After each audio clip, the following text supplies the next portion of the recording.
Durante o encontro, com a diretiva, com o bestuur e também com a diretora, atrás houve pontos não para adiante de preocupação. Para o tempo passado, por exemplo, stichting a visita também de pessoas indesejada, onde que os não estão horta que senão,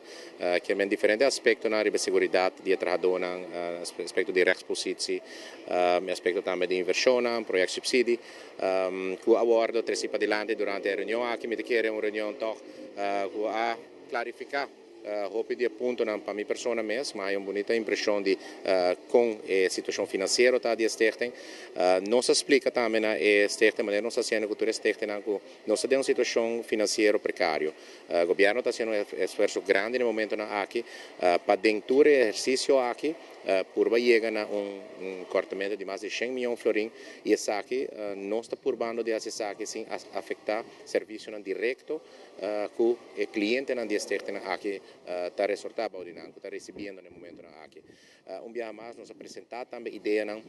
com para aumentar hasta por exemplo projeto subsídios para ano 2014 via de projeto que nós está evaluando no momento aqui para cada Stichting na Aruba receber suma mais grande de projeto subsídio para assim não por invertir em projeto na melhoração de personal, pero quizás também projeto para o qual trata cliente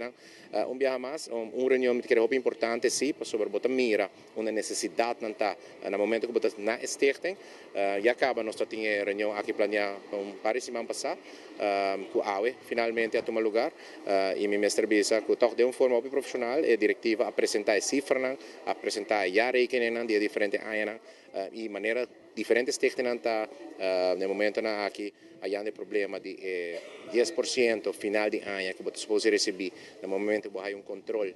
de CAD ou de accountants mesmo problema tem aqui no ambiente feliz. Pero nós mencionamos também que nós está vendo para direito problema aqui dor de bem com controle ou na controle de rekening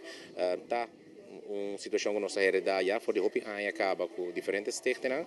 pero é bereidheid para nós por em todo caso junto com a Stichting chegar na solução estrutural e também trata na chegar na mais fundo para o qual trata projeto de cada Stichting aqui.